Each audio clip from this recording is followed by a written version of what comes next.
This video is for those folks participating in EarthCache Bingo and going to the 19th annual Picnic in the Park Mega in Florida in early February.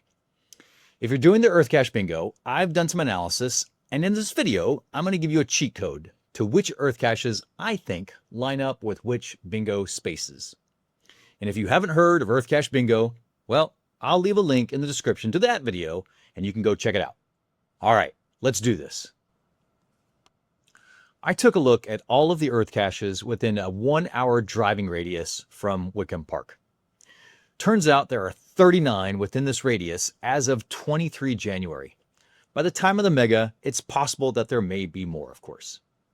Then I went through all of them to determine which EarthCaches meet the criteria for the various bingo blocks.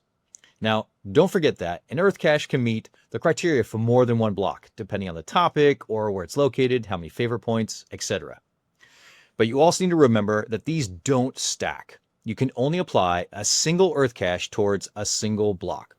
All right, let's look at the various block categories. We'll start with the topic category. There are 10 topic-based blocks, and if you're focused on finding these blocks, you can meet all but 2.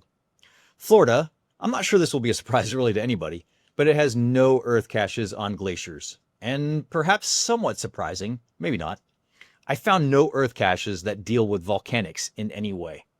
But I did find 9 based on rocks and minerals, 20 on sand and soil, 27 on water, 4 economic, 14 based on landforms, 16 geohazards, and a single EarthCache that deals with planetary geology, and 3 historic EarthCaches. Definitely not surprised about the number of sand and soil and the water-related EarthCaches, of course. Okay, location-based EarthCaches. These can be a bit harder to analyze sometimes, but of the 4 location-based blocks that I can look at, I'm showing that you can only find at least 2 of them. EarthCaches in urban locations and in state or local parks abound, with 21 in an urban area and 29 in a state or local park. There are none above 1,500 feet, which is not super surprising since the highest elevation in Florida is 345 feet. And I didn't see any in any sort of federally managed area, although this can be somewhat sort of tough to analyze sometimes. So if I'm wrong on this one, that's okay. That 5th block, finding one outside of your home state or province, obviously I can't tell if you'll be able to meet that block. For the time-based blocks, there are currently no new EarthCaches within an hour of the mega. Again, that may change as we get closer to it. Don't forget though, if you find any 12 EarthCaches in 2026, you meet the criteria for that block as well. That was horrible. Attribute-based EarthCaches, of the 3 blocks, looks like 2 out of the 3 are available. I found 3 EarthCaches that have a difficulty or terrain rating at a 3.5 or higher. There are 2 EarthCaches that have 100 favorite points or more, and I found no lonely caches, which not really surprising since many are within an urban area and the number of folks that may visit down there on an annual or regular basis. As for the channel-based blocks, just like the Yuma Mega, there are some that you can do. Now, I'm not teaching my class down there, so that one's off the table.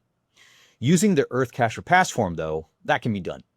While you're out geocaching, if you see something geologically interesting, take a variety of photos, take note of your location, and send that information to me using my form. I'll have the link for you in the description.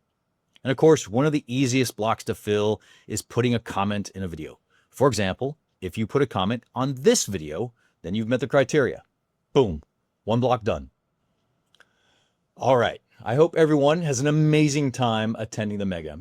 And it looks like if you arrive early, you may be treated to the Artemis II mission launch as well. Now, very few people watch videos all the way to the end. So if you have, I think you're entitled to something else. A spreadsheet listing the 39 EarthCaches and which blocks they qualify for. I'm going to put it in a folder, but to access the folder, you'll need the link. I'm going to put the link in the description, but there's a catch. The link I'm going to put in the description won't work until you change one of the digits in the URL. So listen up. Right after the word folders and / is an X. Change that X to the number 1, then it should work for you. Again, I hope you have a great time and that you find many Earth caches while you're down there.